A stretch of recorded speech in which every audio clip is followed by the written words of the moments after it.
The iceberg was not a large one, but it was big enough so that the seal and I were not crowded, and I was grateful for that. The seal was asleep after its night of hunting. It was a crab-eater seal, and crab-eaters live on krill, not crab, and as far as I know, do not eat people.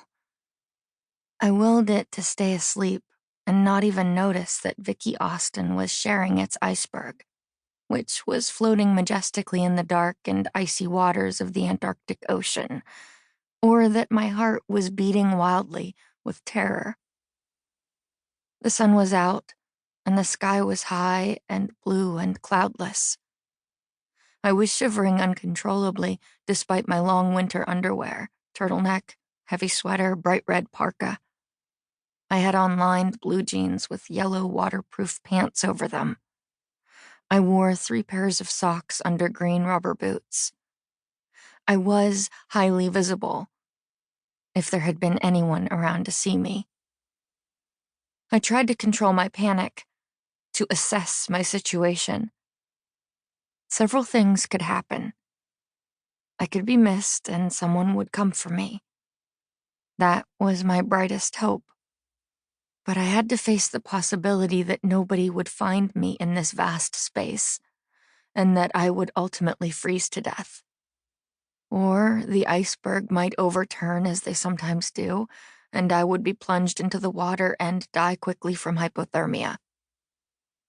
I looked around me in all directions. There were dozens more icebergs, many with seals on them. There was a hunched shadow of land on one horizon. No sign of human life. In the water, I saw 3 penguins flashing by, heading for land. Penguins fly in the water, rather than in air.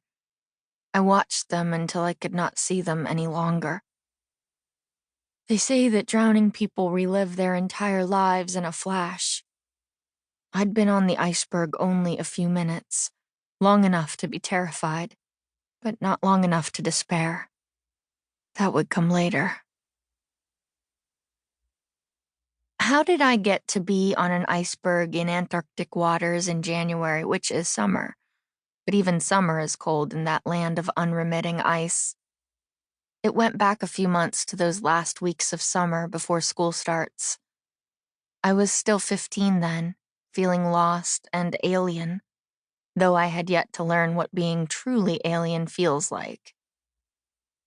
My family and I had come home to our little village of Thornhill after a year away. My adored grandfather was dead. The only really good thing in my life was that I'd see Adam soon. Adam Eddington, who'd had a summer job in the marine biology lab with my older brother, John. Adam and I had become friends during the summer, and if the friendship meant more to me than it did to Adam, well, I would just have to live with that. I knew that some of the time I was only John's kid sister in Adam's eyes, but there were other times when it was a lot more than that. In another week, John would be going back to MIT, and Susie and I would be in the regional high school, Susie as an 8th grader, and I'd be starting my junior year. Our little brother Rob would still be in the village school. It all should have been normal and okay, but I'd been away for a year, and I'd grown and changed. And even before school started, I felt I no longer belonged. So when Adam called from New York to say he was spending a weekend with his Aunt Serena in nearby Clovenford before flying to California to college, and would it be all right if he came for dinner on Friday, it was as though the sun had suddenly come out after a foggy day. He arrived around 6:30, driving up in an old and beautiful Bentley, much to John's envy. I was sorting laundry, one of my least favorite chores, but I kept on folding clothes, rather than rushing out to join John and Rob, who were admiring the great old car.